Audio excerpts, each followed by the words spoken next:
다 함께 찬송가 337장을 부르시겠습니다.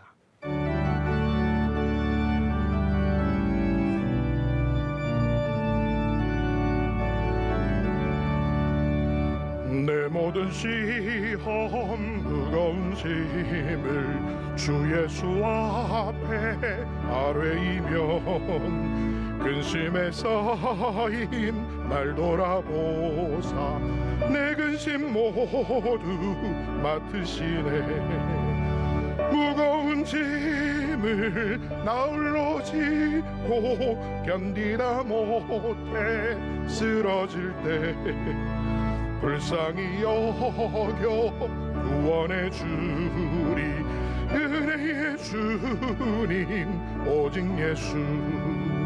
내 모든 괴로움 닥치는 환난 주 예수 앞에 아뢰이면 주께서 친히 날 구해 주사 넓으신 사랑 베푸시네. 무거운 짐을 나홀로 지고 견디다 못해 쓰러질 때 불쌍히 여겨 구원해 주리. 은혜의 주님 오직 예수. 내 짐이 점점 무거워질 때 주 예수 앞에 아뢰이면 주께서 친히 날 구해 주사 내 대신 짐을 져주시네. 무거운 짐을 나홀로 지고 견디다 못해 쓰러질 때 불쌍히 여겨 구원해 주리. 은혜의 주님 오직 예수. 마음의 시험 무서운 죄를 주 예수 앞에 아뢰이면 예수는 나의 능력이 되사 세상을 이길 힘주시네. 무거운 짐을 나홀로 지고 견디다 못해 쓰러질 때 불쌍히 여겨 구원해 주리. 은혜의 주님 오직 예수. 수요일 밤 우리에게 주시는 하나님의 말씀은 구약성경 욥기 10장 1절에서 7절까지의 말씀입니다. 구약 770년에 있는 욥기 10장 1절로 7절 말씀입니다. 이 말씀을 저와 여러분 한 절씩 교독하시고 마지막 7절은 함께 합독하겠습니다. 내 영혼이 살기에 곤비하니 내 불평을 토로하고 내 마음이 괴로운 대로 말하리라.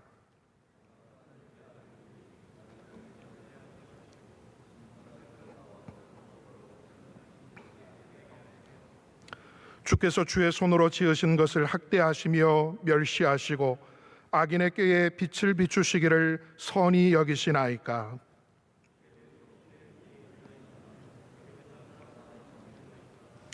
주의 날이 어찌 사람의 날과 같으며 주의 해가 어찌 인생의 해와 같기로. 함께 읽겠습니다. 주께서는 내가 악하지 않은 줄을 아시나이다. 주의 손에서 나를 벗어나게 할 자도 없나이다. 아멘. 교회 사랑하는 찬양대가 찬양으로 하나님께 영광 돌리겠습니다.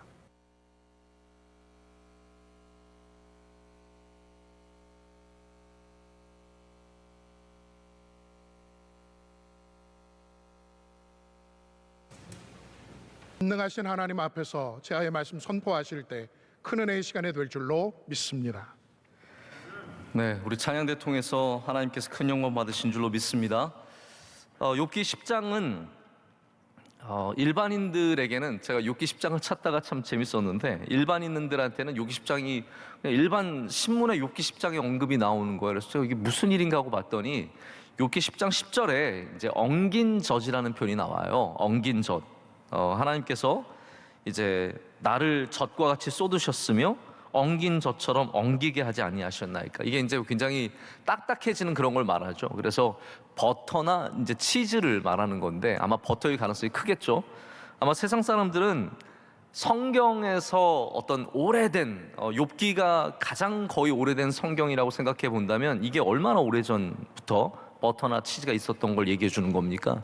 그들에게는 그러한 지식을 주는 예전부터 버터가 있었다, 뭐 예전부터 치즈가 있었다, 그런 본문이겠지만 우리에겐 전혀 다른 의미로 다가옵니다. 우리는 버터 때문에, 치즈 때문에 이 성경에 있는 건 아니거든요.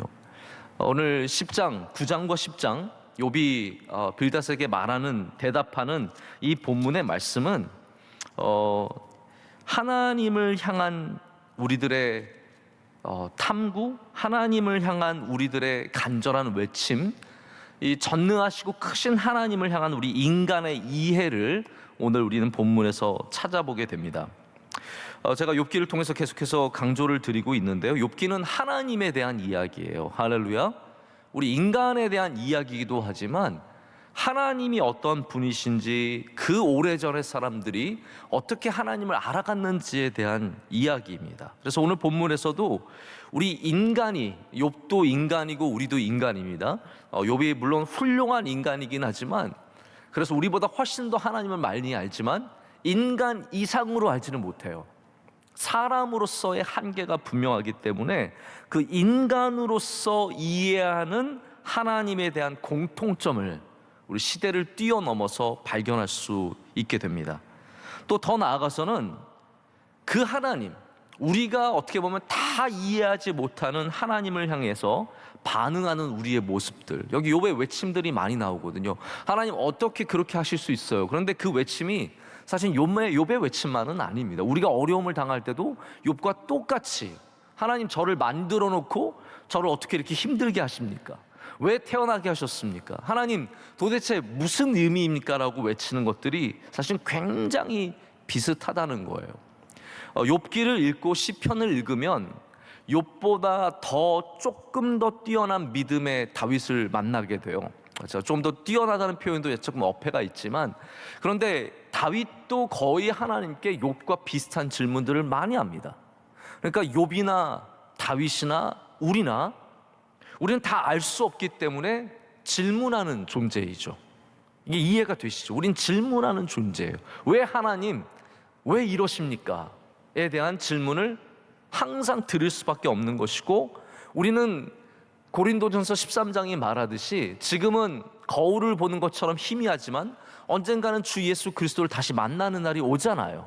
그때는 얼굴과 얼굴을 마주보며 우리의 지식이 온전한 것을 반드시 갖게 될 겁니다. 그때까지는 우리가 이 믿음, 소망, 사랑의 길을 걸어가야 되는 것이고, 그 중에 제일은 사랑이라고 말을 하는 거거든요. 그래서 우리는 다 알 수 없기 때문에 주님을 더 사랑하는 겁니다. 하나님을 더 사랑할 수밖에 없는 존재들이죠. 그래서 오늘 말씀에는 욥이 끊임없이 하나님께 계속해서 질문하는 장면이 나옵니다. 근데 욥이 참, 욥기에서 제가 받는 도전과 은혜 중에 하나는, 욥이 가장 오래된 성경책 중에 하나라면, 그 사실이 맞는다면, 이 욥은 지금 성경을 읽지 않고 이 이야기를 하는 거잖아요. 이게 이해가 되시죠? 모세오경이잖아요. 아브라함이 창세기를 쓴 게 아니거든요. 근데 만약 욥과 아브라함이 같은 세대의 사람이었다라고 한다면, 그런 전제라면 지금 욥은 뭐 토라, 모세오경이라든지 다른 예언서, 선지서, 다른 말씀, 잠언 이런 거를 읽고 하나님에 대해서 말하는 게 아니라 온전히 자기가 하나님과의 교제 속에서 배운 그 하나님에 대해서 가장 인간이 갖출 수 있는 원형적인 하나님에 대한 이해, 하나님에 대한 설명이 나온다라고 생각하면 되거든요. 그래서 이 부분이 저는 굉장히 주목해야 될 부분이라고 생각을 하면서, 또 우리가 그렇기 때문에 이 안에는 하나님에 대한 이해가 부족한 것이 있다는 것을 새삼스럽게 생각해 보게 됩니다. 자, 제가 왜 이 말씀을 드리냐면, 욥기가 하나님에 대해서 알아가는 것이긴 하지만 욥이 말하는 하나님은 완전한 하나님의 이해가 아니라는 거예요. 우리는 하나님을 더 제대로 알기 위해서 성경을 봐야 합니다. 할렐루야. 욥은 성경이 없었어요. 그래서 하나님을 온전히 알지 못했고, 하나님을 아는 것은 그냥 경험 속에서, 그 삶 속에서 배운 것들로만 알았다라는 거죠. 우리에게 그럼 주신 은혜는 무엇입니까? 우리에게는 성경이 있다라는 거예요. 더 나아가서는 우리에게는 하나님께서 성령의 임재하심을 주시는 겁니다. 그래서 때로는 우리가 다 이해하지 못해도 성령께서 우리를 도와주시고, 성령께서 우리와 함께 하심으로 믿음을 지키게 하시는 거죠. 그래서 여기 욥의 이해와 우리의 이해는 공통점도 많지만 이렇게 다른 점도 있다라는 거예요. 9장에는 욥이 하나님을 마치 재판에서 논쟁하듯이 이야기를 하고, 그리고 계속해서 독백으로 하나님에 대해서 질문하고, 때로는 불평하고, 10장 1절을 보면 불평한다라고 되어 있거든요. 자기 스스로 불평하면서 얘기한다고 말을 하고 있는데, 하나님에 대한 어떤 인간의 답답함을 토로하는 장면이 나오게 됩니다. 자, 그러면 9장에 욥이 이해한 하나님의 모습이 어떤 모습인지 잠깐 생각을 해봤으면 좋겠습니다. 하나님은 어떤 분이십니까? 욥은 이렇게 하나님을 이해했습니다. 이게 욥의 이해예요. 9장 4절을 보면 이렇게 되어 있습니다. 그는 마음이 지혜로우시고 힘이 강하시니 그를 거슬러 스스로 완악하게 행하고도 형통할 자가 누구이랴. 이것은 이제 빌닷의 어떤 질문들, 빌닷이 던진 이야기들에 대한 대답이기도 하지만 동시에 하나님에 대한 이해죠. 하나님은 어떤 분이세요? 여기 보면은 지혜 있으신데 강하시다라고 되어 있어요. 이게 사실은 굉장히 다른, 어떻게 보면 인간적으로 보면 다른 어떤 성품들이죠. 우리 인간, 특별히 성경이 이해하는 인간의 지혜는 젊어서는 갖기가 힘든 거예요.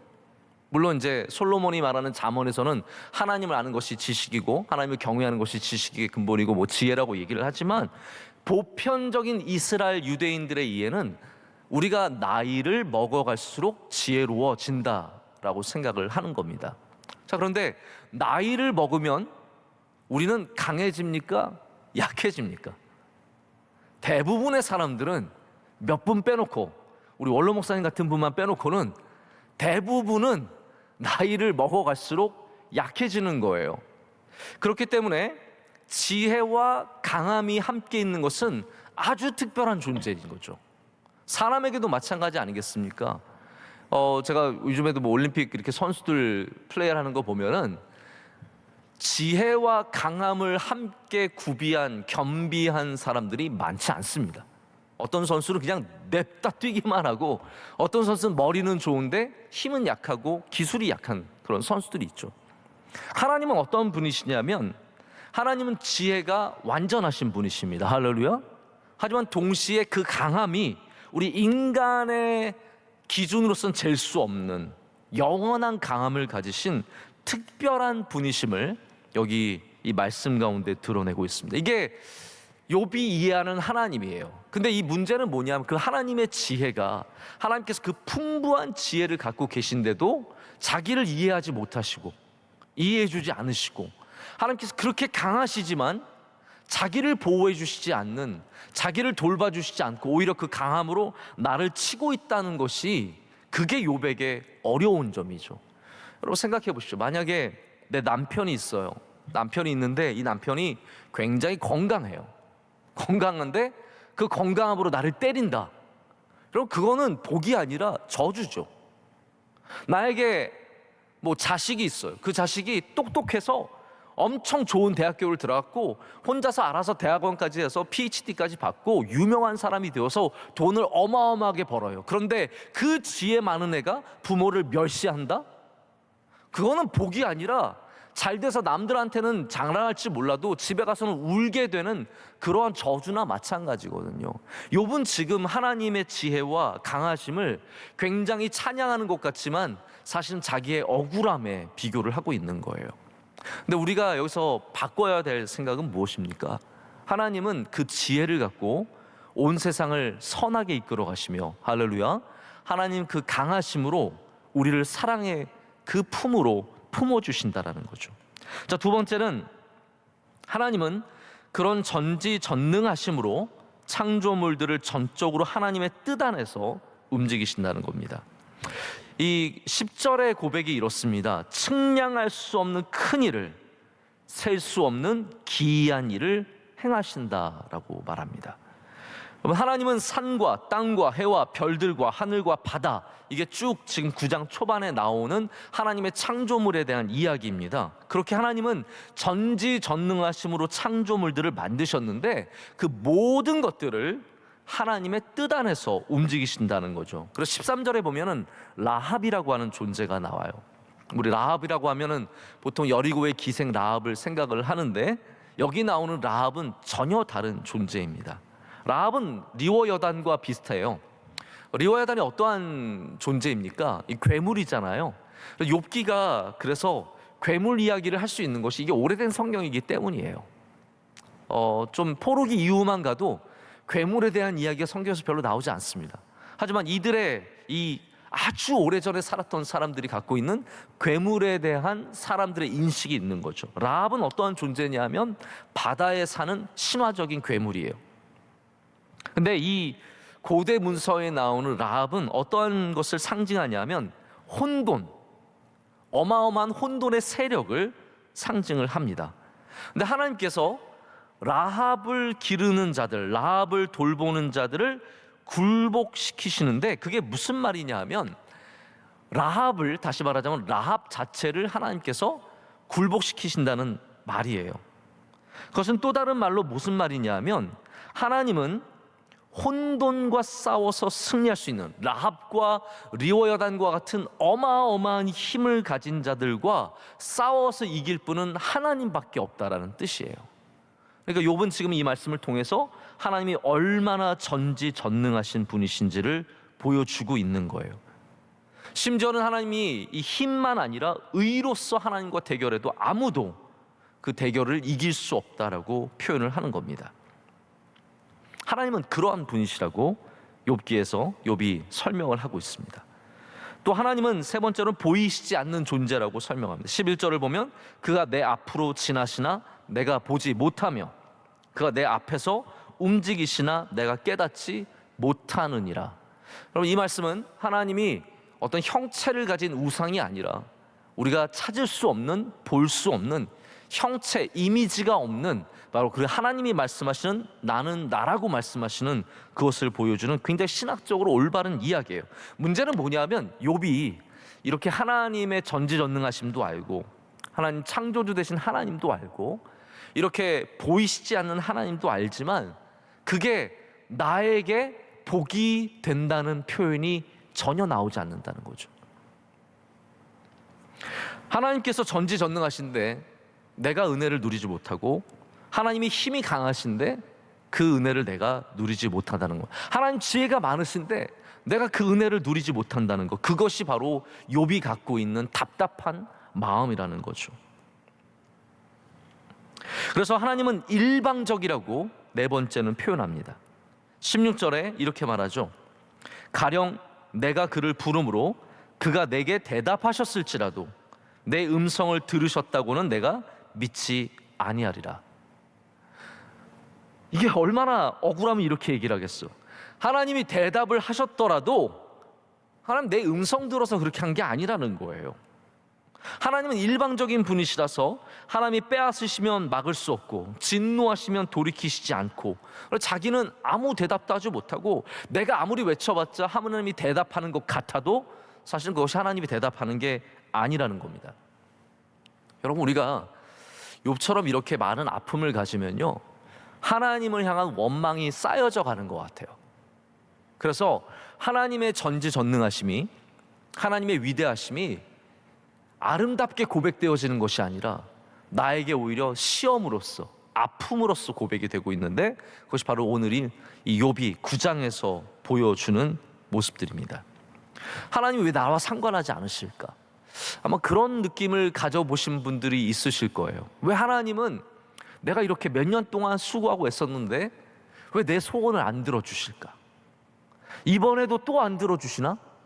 또 안 되나? 그러면 하나님 나와 상관없는 것이 아닌가? 왜 이런 상황이 생기고 왜 이 문제는 해결해 주시지 않는 걸까? 여러분, 올림픽에 나가는 선수들 보면 제가 올림픽 얘기를 안 할 수가 없는데요. 우리 선수들 가운데는 뭐 안바울 같은 기독교 이름을 가진 선수들이 있고, 실제로 뭐 이긴 다음에 뭐 이렇게 기도하는 친구. 아까 전에도 제가 보니까 축구 선수 하나가 골을 넣고 또 이렇게 기도하더라고요. 우리 그리스도인들 가운데 운동을 하는 사람들도 많이 있고 프로로 뛰는 사람들도 많이 있습니다. 여러분, 하나님이 전지전능하시고 하나님이 강하시고 하나님이 지혜로우시다면 그들 좀 도와주셔야 되는 거 아닙니까? 기도하면서 운동하는 선수들 좀 금메달 따게 해주셔야 되는 거 아니겠습니까? 반대로 저 이슬람권에서 온 사람들은 하나도 따면 안 되고 기독교인들 만나면 다 져야 되는 거 아닙니까? 그런데 하나님에게는 여러 가지 룰들이 있어요. 지금 욥은 그거를 이해를 못하죠. 예를 들어서 하나님은 공평하게 일하시는 부분들이 있습니다. 더 잘 싸운 사람이 이기게 하나님은 그 룰을 그대로 놔두시는 거예요. 거기서 만약에 하나님이 그거를 때로는 바꾸실 수 있겠지만, 아주 특별한 경우가 있으면 하나님께서 뜻이 있으시면 바꾸실 수 있겠지만, 하나님은 웬만하면 그 룰을 깨지 않으십니다. 공부를 더 잘하는 학생이 되게 되어 있고 좀 더 노력한 사람이 되게 되어 있는 거죠. 그런데 그거를 갖고 하나님은 왜 나와 상관을 안 하시냐고, 왜 하나님은 나를 이렇게 좋게 하시지 않느냐고 이렇게 말한다면, 그걸 하나님을 전적으로 오해하는 거죠. 다시 말하자면 하나님이 안 계신 게 아니라 하나님을 오해한 거예요. 이게 차이가 있는 걸 아시겠죠? 근데 많은 사람들이 하나님을 오해하면서 하나님을 안 계신 것으로 생각한다는 거예요. 그래서 나를 안 도와주시면 하나님은 안 계신 거예요. 아니라니까. 그거는 하나님을 오해한 거라고요. 오해를 벗어나야 우리는 더 올바른 믿음으로 하나님을 진정으로 고백할 수 있는 그런 존재가 될 수 있습니다. 이 말씀, 이 9장의 말씀의 결론은요, 이거예요. 9장 전체를 재판처럼 이렇게 표현을 하고 있는데, 결론은 하나님은 위대하시지만 나는 하나님의 의로운 판결을 만날 수가 없다라고 지금 욥이 얘기를 하고 있는 겁니다. 다시 말씀드릴게요. 하나님은 위대하시지만 하나님의 정의로운 판결을 나는 만날 수 없다라고 고백을 하는 거예요. 그래서 이제 10장에는 이 욥이 갖고 있는 그 답답한 마음, 불평이라고 되어 있지 않습니까? 그것을 토로하겠다고 이제 10장을 시작한 겁니다. 그래서 빌닷은 8장 한 장으로 욥을 공격합니다. 뭐 공격이라고 말을 해도 되고 욥을 향해서 충고라고 얘기를 해도 되겠죠. 충고가 공격 같을 때가 있고 공격이 충고 같을 때가 있고, 이게 섞여 있지 않습니까? 빌닷이 그렇게 얘기했을 때 욥은 2장에 걸쳐서 이렇게 답답한 마음을 쏟아내게 되어 있습니다. 여러분, 욥도 마찬가지고 우리도 마찬가지고, 우리가 신앙이 있지만 우리를 어렵게 하는 것들이 있습니다. 여러분 어떻게 생각하실지 모르겠는데, 신앙이라는 게 우리의 모든 궁금증과 모든 우리 안에 있는 문제들을 다 해결하는 건 아니에요. 다시 말씀드립니다. 하나님을 믿고 있다고 해도 내가 겪고 있는 현재의 일들을 그 믿음으로 다 해석해낼 수 있는 능력이 우리에겐 없습니다. 그래서 로마서에서도 합력하여 선을 이룬다고 말했지, 우리가 그 모든 것을 다 안다고 말한 게 아니에요. 여러분, 이게 만약에 합력하였어, 이게 나중에 잘 될 걸 알면 얼마나 좋겠어요. 근데 우리 인간은 오늘을 읽어낼 수 있는 눈이 없습니다. 조금은 읽어낼 수 있겠지만 이것이 나중에 어떻게 하나님께 쓰임받게 될지는 오직 하나님만 아시는 거예요. 신앙이, 그래서 다시 말씀드리지만, 내가 오늘 당하는 일들과 내게 지금 닥친 일들과 내 삶 가운데 이루어진 모든 것들을 다 이해하게 하고 다 해결해 주는 게 아니라는 거죠. 나의 병도, 우리 자녀의 문제도, 우리 교회의 일도, 이 모든 것들을 다 바로 해결해 주진 않습니다. 신앙의 빛이 우리 삶 전체를 다 비춰주지 못합니다. 만약에 우리 삶 전체를 다 비춰줘서 다 알고 있다면 얼마나 좋겠습니까? 그런데 우리가 기도하다 보면 하나님께서 여기에 빛을 비춰주세요. 하나님 이게 왜, 하나님 좀 알게 해주세요, 하나님 은혜 주세요. 그러면 하나님께서 어느 순간 여기에 빛을 비춰주시면, 아, 그런 하나님의 뜻이 있었구나, 그런 하나님의 인도하심이 있구나, 하나님께서 그렇게 역사하시는구나, 이걸 깨닫게 돼요. 그러나 내가 이걸 깨닫는다고 모든 것을 다 깨닫는 건 아니에요. 하나님께서 성령의 빛을 비춰주시는 그 일들을 알게 되었을 뿐이죠. 그래서 우리 인간은, 어떠한 인간도 마찬가지인데, 모든 것을 다 알고 다 깨닫고 다 해석할 수 있는 사람은 단 한 명도 없습니다. 그래서 다윗도 항상 하나님 왜 이러세요? 하나님 언제까지입니까? 하나님 왜 저 악인들은 잘 되게 하시고 저는 왜 이렇게 힘들게 하십니까? 다윗도 하나님께서 그것을 빛을 비춰 주실 때만, 아, 하나님 그렇군요, 주님이 저의 산성이시오 바위이십니다, 나의 피난처이십니다, 다시 깨닫게 되어서 힘을 얻게 되는 거예요. 그래서 우리가 날마다 기도해야 하는 겁니다. 할렐루야. 날마다 기도해야 하나님이 비춰주신 그 빛을 여러 군데 비춰볼 수 있게 되는 거예요.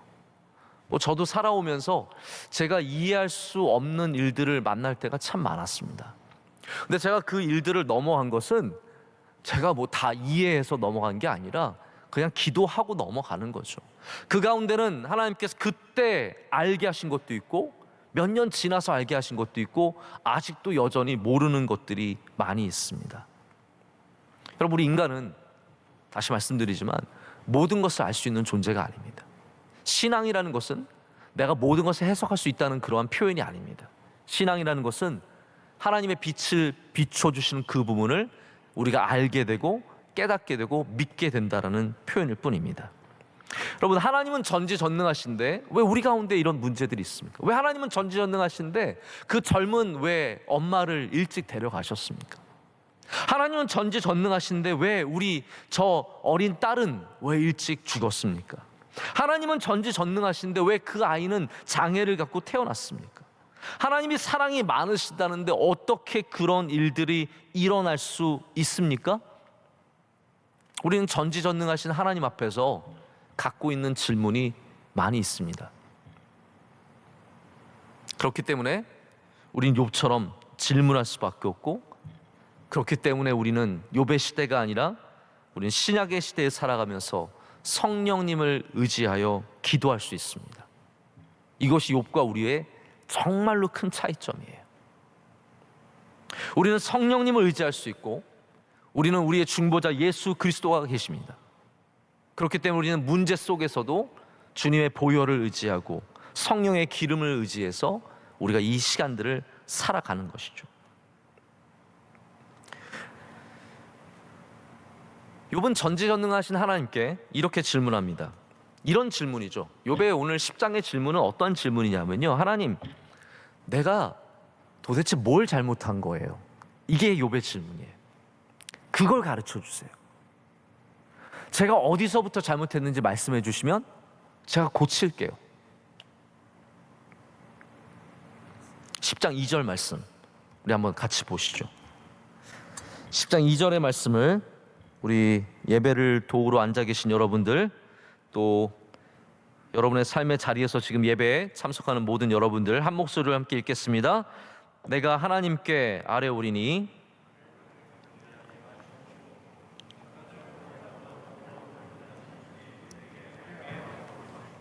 아멘.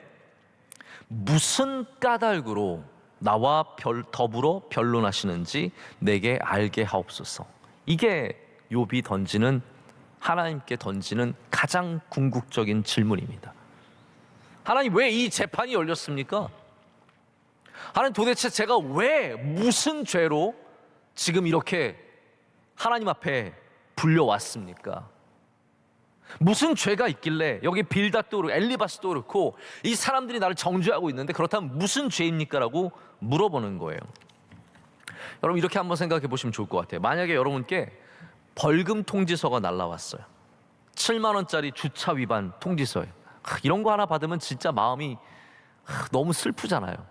이거 생돈이 나갈 걸 생각하니까 너무 마음이 아프잖아요. 그러면서 또 이 안에 친절하게 며칠 내로 벌금을 내면 좀 면제해 준다고, 빨리 내라고. 그러면 이거라도 면제받자는 마음으로 조금 더 빨리, 그냥 이왕 낼 거 빨리 내자고 해서 10,000원이라도 덜 낼 마음으로 빨리 냅니다. 그런데 그 통지서에 만약에 지금 우리가 받는 통지서와 다르게 어디서 주차 위반을 했는지 안 가르쳐 준다고 생각을 해보세요. 지금 통지서에는 사진 찍혀서 나오죠. 주차 위반 한 번도 안 해보신 것처럼 이렇게. 저는 교회 주차 위반한 딱지가 저한테 와요, 다. 그래서 우리 목사님들이 신방 가서 이상한 데 주차한 다음에 딱지 떼면 저한테 와요. 그래서 제가 다 보게 되거든요. 항상 정말 이상한 데 주차한 사람 제가 뭐라 그러죠. 이거는 좀 잘못한 거 아니냐. 근데 만약에 사진이 안 찍혀서 그냥 내라고 한다면 여러분 무슨 생각이 들겠어요? 내는 마음이 시원하겠습니까? 내가 왜 내는지 모르는데 그 6만 원이든 7만 원이든 10만 원이든 그거 내는 마음이 시원하겠냐라고. 밤에 누워서 생각해 볼 거 아니에요. 내가 그때 아이들 내려주면서 좀 오래 있었나? 혹시 거기가 주차선이 아니었나? 맞아. 우리 와이프가 며칠 전에 차를 끌고 나갔는데 내가 분명히 우리 와이프일 거야 하면서 별의별 생각을 다 해볼 거 아니에요. 지금 욥은 그런 거예요. 하나님 도대체 무슨 이유로 저를 치시는지 가르쳐 달라고. 내가 어디서 주차 위반을 한 건지, 우리 자식들이 한 건지, 내 아내가 한 건지, 내가 한 건지 좀 그거라도 속 시원하게 가르쳐 달라고 얘기를 하는 거예요. 왜냐하면 욥은 아무리 생각해봐도 자기 주차 위반한 적이 없어요. 다시 말씀드립니다. 욥은 의인이에요. 교통법규가 참 좋은 비유인 것 같은데 단 한 번도 속도 위반을 해본 적이 없어요. 단 한 번도 주차 위반을 해본 적이 없어요. 불법 유턴한 적 없어요. 우리 교회 앞에 있는 사거리 나가면요, 빨간불에 비보호 좌회전이라고 적혀 있는데 빨간 불에 뭐 좌회전하는 사람들 막 얼마나 많은. 저는 그분들에게 막 경고하죠. 빵빵하면 하면 안 됩니다. 아무 소용없어요. 제가 아무리 외쳐도 다 그냥 알아서 좌회전하고 직진하고 무섭습니다. 정말 파란불에도 지나가기가 무서울 정도로 여전히 불법 행하는 분들이 많이 있어요. 그러나 욥은 철저하게 모든 것을 지키며 살아갔는데 지금 재판장이신 하나님께 묻는 거예요. 하나님, 제가 어디서 주차 위반했습니까? 그거라도 가르쳐 주세요. 욥의 마음 이해가 가십니까? 욥은 답답한 거예요. 자, 오늘 말씀에 대해서 한 가지 좀 변론을 하려고 합니다. 오늘 말씀은 우리가 모든 것을 이 말씀을 통해서 하나님에 대한 것을 알 수 있기 때문에 여러분께 전달해 드리는 것은 아닙니다. 어떻게 말하자면 이런 질문이 반대로 우리 모두에게 있다는 것을 확인시켜 주는 거예요. 우리가 아무리 믿음 생활하며 욥처럼 하나님을 향한 온전한 믿음을 가졌어도 우리의 문제 앞에서 우리는 항상 왜 전지전능하신 하나님께서 우리에게 어려움을 주시는가에 대한 질문을 평생 갖게 되기 때문에 우리가 이 말씀을 봐야 된다는 거예요. 여기 답이 있느냐? 모르겠습니다.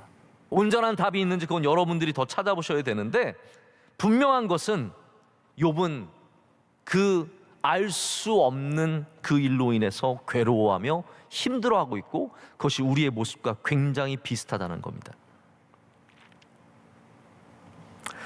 이 답답하고 억울한 상황 속에서 다시 9장 뒷부분으로 가면 욥은 3가지 탈출구를 생각해 봅니다. 그러니까 자기가 이 어려움을 당하면서 내가 이 하나님과의 재판 속에서 어쨌든 좀 탈출해 보려면, 이 문제를 이겨내 보려면 이 3가지 방식을 해야겠다라고 한번 생각을 해봐요. 그게 9장 25절부터 35절까지의 내용입니다. 자, 뭐 간단하게만 말씀을 드릴게요. 27절에는 뭐라고 얘기하냐면 일어나서 기운을 내보자 그래요. 내가 한번 일어나서 기운을 내보자. 가령 내가 말하기를 내 불평을 잊고 얼굴빛을 고쳐 즐거운 모양을 하자 할지라도예요. 관계에 문제가 있습니다. 그래서 그 사람을 만나면 자꾸 마음이 상해서 표정이 안 좋아지는 거예요. 그런데 한번 이것 좀 바꿔보자. 저 사람을 봐도 내가 얼굴빛을 바꾸고 좋은 얼굴로 인사하고 한번 해보자 하는데 이게 안 되는 거예요. 지금 욥은 하나님 앞에서 불평을 잊고 좀 얼굴빛을 고쳐서 즐거운 모양을 갖고자 하는데 이게 절대로 안 되는 거예요. 왜냐하면 이 마음이 너무 힘들고 어려우니까 안 되는 거예요. 여러분, 그래서 어려움을 당한 사람에게 야, 이제는 좀 빨리 얼굴 표정 좀 바꾸고, 그거 말해봤자 소용이 없습니다. 이 안이 회복되지 않으면 우리의 표정은 바뀌지 않습니다. 표정만 바꿔서 해결되는 문제는 아니기 때문이에요. 욥도 그러니까 해볼 만큼 다 해보는 거예요. 이 문제를 넘어서기 위해서 좀 잊자, 빨리 잊어버리자, 빨리 좀 얼굴 표정 좀 밝게 하고 좀 살아보자 하는데 안 되는 거죠. 두 번째로는 몸을 씻어보기도 합니다. 30절에 보면 내가 눈 녹은 물로 몸을 씻고, 이게 얼마나 깨끗한 물이잖아요. 완전 깨끗한 물로, 그 차가운 물로 나를 씻고 잿물로 손을 깨끗하게 할지라도, 지금은 말하자면 세니타이저로 그냥 손을 막 목욕을 하듯이 씻어도 이게 해결되지 않는다는 거예요. 종교는 그 종교를 믿는 사람에게 깨끗함을 주는 성격이 있습니다. 그래서 깨끗함을 얻고자 하는 자들이 종교 앞으로 와서 빌기도 하고 공양을 하기도 하고 여러 모양으로 깨끗함을 얻으려고 합니다. 근데 우리 성경은 우리에게 전혀 다른 길을 가르쳐 주죠. 우리는 죄인이에요. 우리는 깨끗함을 얻을 수 없는데 기독교는 딱 한 가지 길만 있습니다.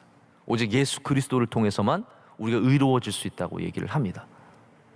그러니까 이 문제들, 내가 아무리 몸을 씻고 잿물로 손을 씻어도 이 문제는 해결되지 않습니다. 다시 말씀드리자면 이 문제를 해결할 수 있는 방식은 오직 예수 그리스도밖에 없다는 거죠. 우리 인간의 문제들, 끊임없이 다시 더러워지는 이 문제를 해결할 분은 주님밖에 없고, 그렇기 때문에 우리는 오늘도 주님 앞으로 나가는 겁니다. 세 번째는 판결자와 나 사이의 중보자를 찾는 것이라고 합니다. 32절과 33절 보면 하나님은 나처럼 사람이 아니신즉 내가 그에게 대답할 수 없으며 함께 들어가 재판을 할 수도 없고, 여기 중요한 말씀이 나오죠. 우리 사이에 손을 얹을 판결자도 없구나. 여기 욥의 답답한 마음이 좀 읽혀지지 않으십니까? 하나님과 나 사이에 누가 도울 사람 좀 있으면 좋겠다는 거예요. 이게 욥이 자기가 너무 작고 너무 연약한 존재이다 보니까 하나님과 나 사이에 좀 손을 함께 얹어서 도와줄 만한 판결자, 중보자를 간절하게 찾고 있는 것이죠. 그러나 그를 도와줄 사람이 없습니다. 저는 욥기를 읽으면서 우리가 이 신약 시대에 산다는 것이 얼마나 감사한 일인가를 다시 한번 좀 생각해 보게 됩니다. 우리에게는 중보자가 있습니다. 할렐루야. 우리에게는 함께 손을 얹어서 우리의 문제를 하나님께 가져가실 수 있는 우리 구주 예수 그리스도께서 계시다는 거죠. 이 탈출구, 지금 욥이 모색하는 이 세 개의 탈출구는 다 막혀 있는 탈출구예요. 그런데 우리 이 세 가지를 통해서 우리 현대를 살아가는 그리스도인의 탈출구가 무엇인지를 더 분명하게 되게 됩니다. 그것이 무엇입니까? 예수 그리스도라는 거죠.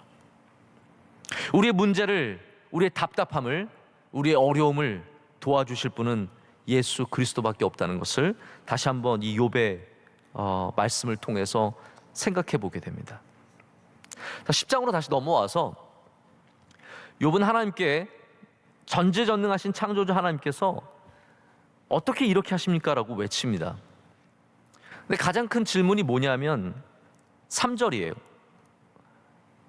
이게 이제 하나님, 창조주 하나님에 대한 질문인데, 주께서 주의 손으로 지으신 것을 학대하시며 멸시하시고 라고 되어 있습니다. 이게 8절에 가서는 구체적으로 토기장이의 비유로서 이렇게 쭉 나오게 됩니다. 제가 성경을 거의 공부하듯이 오늘 이렇게 좀 말씀을 드리고 있는데, 여러분께서 한번 나중에 시간을 내서 쭉 보시면 굉장히 좋을 것 같아요. 제가 8절 9절 말씀만 한번 읽어 드릴게요. 8절에 이렇게 되어 있습니다. 주의 손으로 나를 빚으셨으며 만드셨는데 이제 나를 멸하시나이다. 주님의 손으로 만드시고 빚으셨는데 이제는 나를 멸하신다는 거예요. 9절에는 기억하옵소서, 주께서 내 몸 지으시기를 흙을 뭉치듯 하셨거늘 다시 나를 티끌로 돌려보내려 하시나이까. 자, 이게 굉장히 욥이 갖고 있는 타당한 질문입니다. 하나님은 어떤 분이세요? 여기 전지전능하신 분이시고 창조주로 나오시는데, 그렇기 때문에 토기장유로 등장을 하십니다. 하나님이 흙으로 빚으셨고 우리를 창조하시고 만드셨다는 것. 하나님은 지혜롭고 강하시기 때문에 우리를 만드시는 분이세요. 그런데 왜 만들어 놓고 왜 우리를 파괴하느냐라고 욥이 질문하고 있습니다. 여러분, 우리도 그런 질문 던지지 않나요? 왜 하나님, 왜 나를 만드셔 놓고 왜 이렇게 힘들게 하세요? 나를 왜 이 세상에 보내놓고 좀 멋지게 만드셔서 멋지게 살게 하시지, 왜 이렇게 힘들게 만들어서 어렵게 살게 하세요? 우리도 똑같은 질문하지 않습니까? 우리 세상의 부모들은 아이들을 낳은 다음에 버리기도 하고 학대하기도 하고 심지어는 학대하다가 죽이기도 합니다. 아이들을 낳는 건 부모지만 그 부모는 아이들을 낳아놓고 사랑으로 감당하지 못할 때가 많습니다. 근데 우리는 욥의 외침에서 우리 하나님은 전혀 다른 분이심을 우리 신앙으로 고백할 수 있어야 합니다. 욥은 그거를 제대로 이해하지 못하는 거죠. 아니, 이해하더라도 하나님께 불평이 있기 때문에 계속해서 왜곡해서 하나님에 대한 이야기를 전하고 있습니다. 왜 하나님은 나를 만드시고 나를 파괴하시냐라고 말합니다. 근데 여러분, 하나님은 그런 분이 아니시죠. 창조주 하나님은 사랑의 하나님이십니다. 이 욥기가 발견하지 못하는 부분이에요.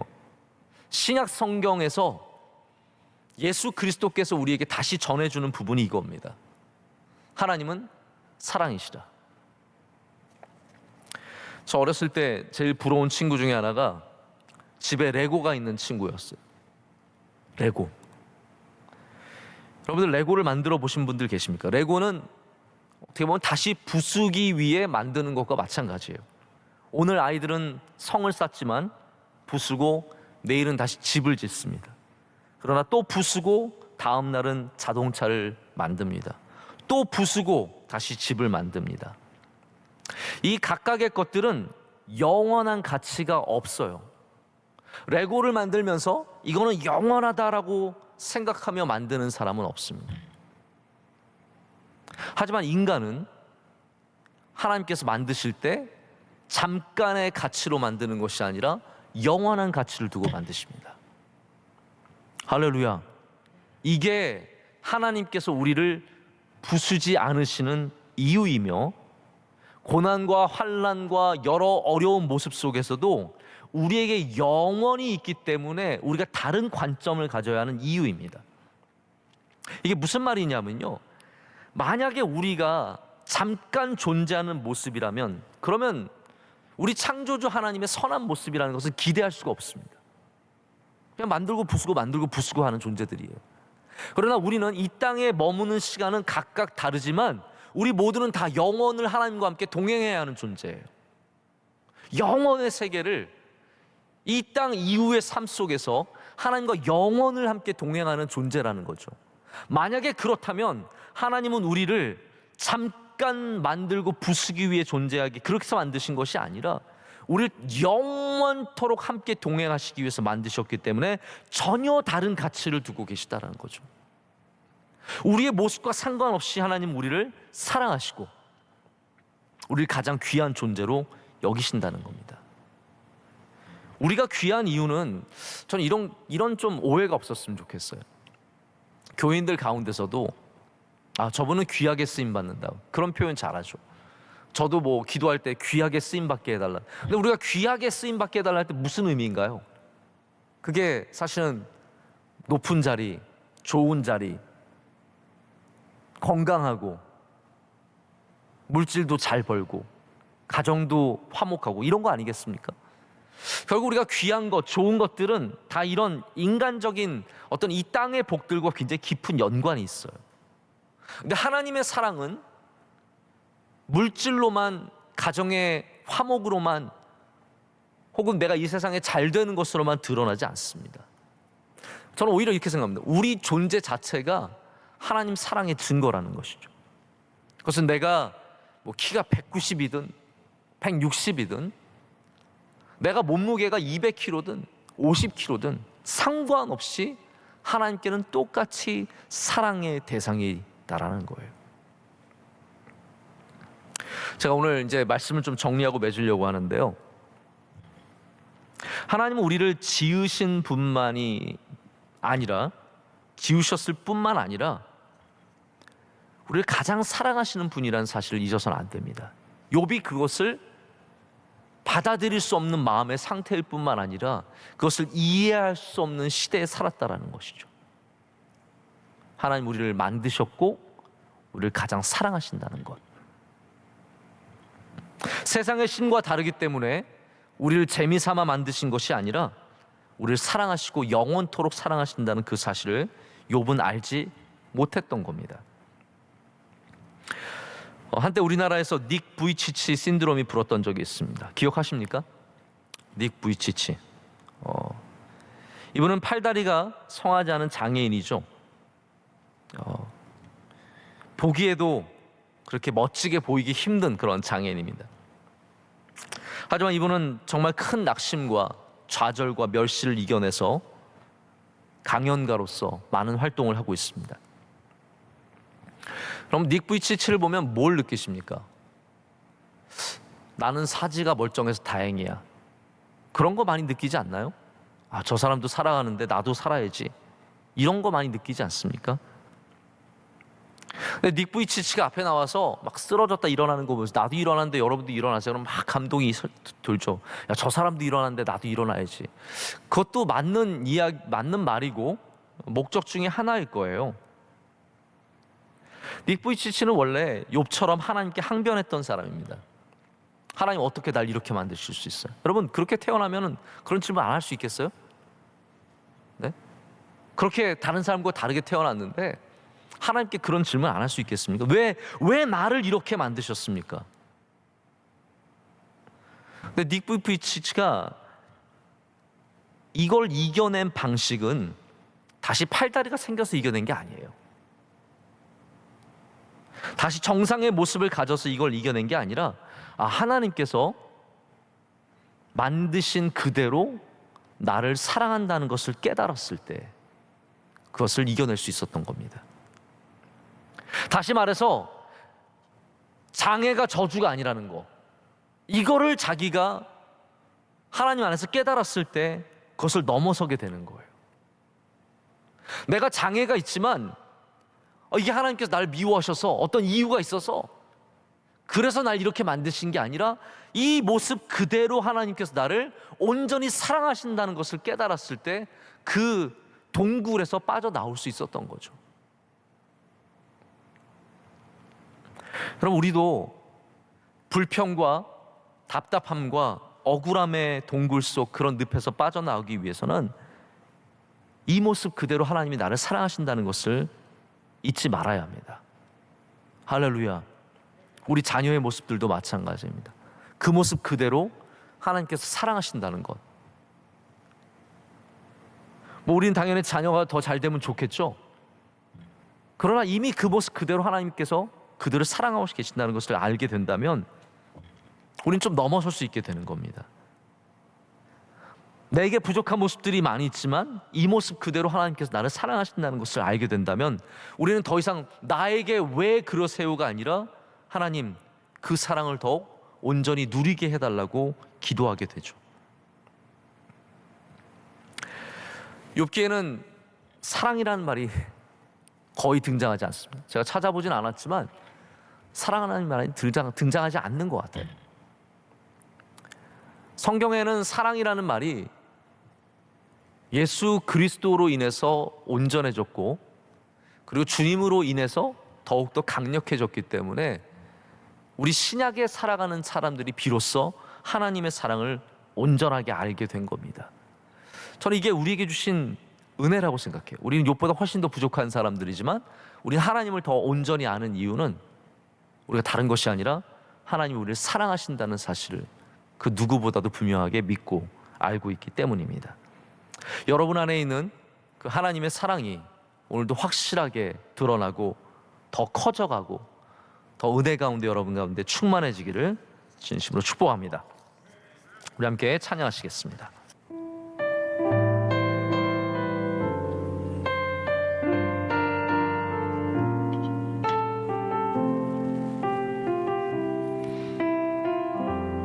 이